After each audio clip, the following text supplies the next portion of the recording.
मैंने जब राज्यसभा का चुनाव हुआ मैंने तभी वोट उनको दिया, तो उसी समय मुझे निकाल देते। जब मैंने माफिया अतीक अहमद बोला तब उन्होंने मुझे पार्टी से निष्कासित करने का काम किया। जो अतीक को मानने वाले लोग हैं, जो उन पर भरोसा रखने वाले लोग हैं, कहीं ना कहीं इस निष्कासन के बाद उनको बहुत बड़ा मनोबल बढ़ा है। जैसे मैंने सदन में बोला तो वैसे इनके लोग बौखला गए, और बौखलाने के बाद जो इलाहाबाद में अतीक के लोग हैं वो क्या करेंगे वो मैं ही जान सकती हूँ। इसलिए मैंने अखिलेश जी को पत्र लिखा कि मुझे कुछ भी होता है तो उसके जिम्मेदार आप होंगे। जिस पार्टी से मैं निकाली गई हूँ उस पार्टी से कहीं ना कहीं वो लोग संबंधित रखते हैं अपने आप को, तो उसके वजह से मतलब ऐसा कुछ चल रहा है, ऐसा कुछ हो रहा है, तो धमकियाँ मिल रही हूँ। मैंने लेटर को बहुत सोच विचार करने के बाद लिखा, क्योंकि पहली बात तो जैसे इनको पता था कि मैंने जब राज्यसभा का चुनाव हुआ मैंने तभी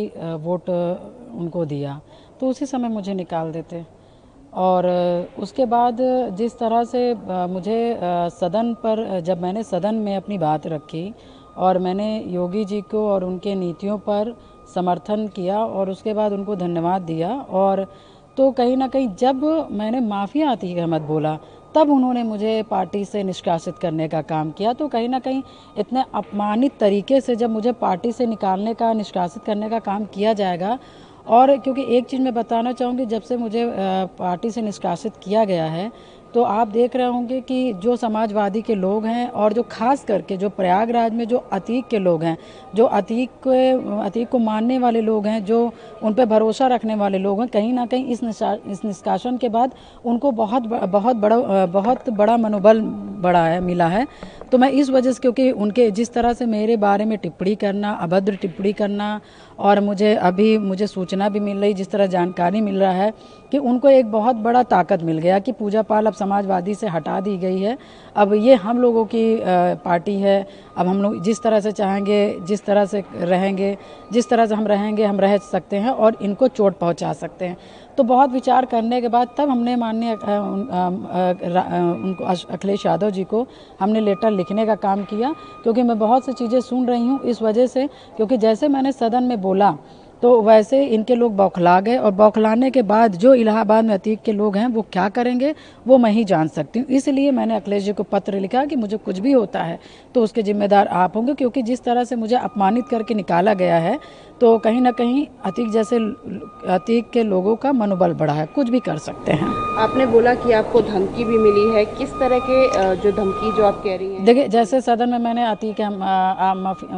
माफिया अतीक अहमद का नाम लिया, जिस तरह से मैंने उसके जो दुर्दांत तरीके से हत्याएं की जाती थी मैंने उसके बारे में जिक्र किया, तो इन सब चीज़ों को लेकर, और ख़ास करके जिस पार्टी से मैं निकाली गई हूँ उस पार्टी से कहीं ना कहीं वो लोग संबंधित रखते हैं अपने आप को, तो उसके वजह से मतलब ऐसा कुछ चल रहा है, ऐसा कुछ हो रहा है, तो धमकियाँ मिल रही। इन्हीं सब को विचार करते हुए मैंने लेटर लिखा है कि कल कदार कोई बात होता है, इस तरह के कृत्य हमारे साथ किया जाता है तो उसको आप समझिएगा। आप 2 बार से इंडिपेंडेंट एमएलए रह चुकी हैं और तीसरी बार जो है आपने समाजवादी पार्टी के टिकट पर लड़ा था।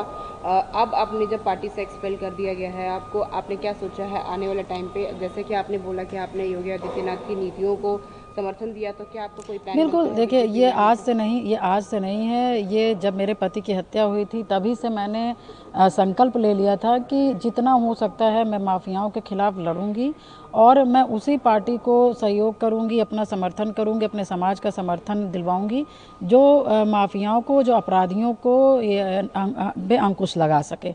और शुरू से मेरी नीति यही रही है, और इन सब नीतियों को देखते हुए कहीं ना कहीं मैंने काम भी किया है और आगे भी काम इसी पे करूंगी, और अपनी जनता का और अपने पाल समाज के जो हमारे साथी सहयोगी हैं, हमारे भाई बंधु हैं, पिता तुल्य बुजुर्ग हैं, मैं उन्हीं की सेवा करना चाहूँगी, उन्हीं की सेवा कर रही हूँ, क्योंकि मेरे दुख सुख में, मेरे तकलीफ़ में, मेरे संघर्षों में मेरा समाज खड़ा रहा है, मेरी जनता खड़ी रही है।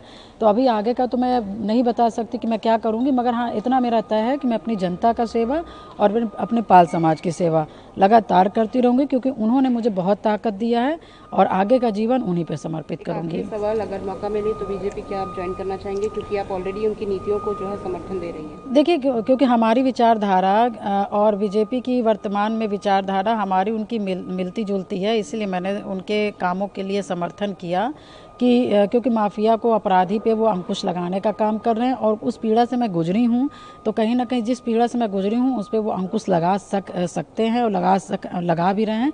इस वजह से अभी मेरे विचार उनके मिल रहे हैं। अब आगे क्या होगा वो समाज से बात करके तो ही तय होगा। ये बात समझ में नहीं आती है कि कोई मुख्यमंत्री से मिले और उसको जान का खतरा दूसरे दल के नेता से हो। ये बात मैं समझ नहीं पा रहा हूं। हम लोग जेल चले जाएंगे भाई मार देंगे बीजेपी वाले। इसकी जांच हो कि आखिरकार कौन ऐसे लोग हैं, कौन ऐसे संगठन के लोग हैं जो किसी की जान ले सकते हैं, जिस किसी को खतरा है किसी से। इसकी सरकार जांच करे और हम उत्तर प्रदेश की सरकार पर भरोसा नहीं कर सकते। इसीलिए ये पत्र हम लोगों ने दिल्ली की सरकार को, गृह मंत्री जी को लिखा है। हमें उम्मीद है वहां से न्याय मिलेगा हम लोगों को। यहां से तो उम्मीद नहीं है। और फिर कितने वर्षों हमारे साथ थे, तब खतरा था ही नहीं किसी को। हमारी पार्टी के प्रदेश के अध्यक्ष श्याम लाल पाल जी ने एक पत्र लिखा है, वो मैं चाहूंगा कि पत्र सबको डिस्ट्रीब्यूट कर दिया जाए। और ये बात समझ में नहीं आती है कि कोई मुख्यमंत्री से मिले और उसको जान का खतरा दूसरे दल के नेता से हो। ये बात मैं समझ नहीं पा रहा हूं। शायद वो मीडिया, वो वाला मीडिया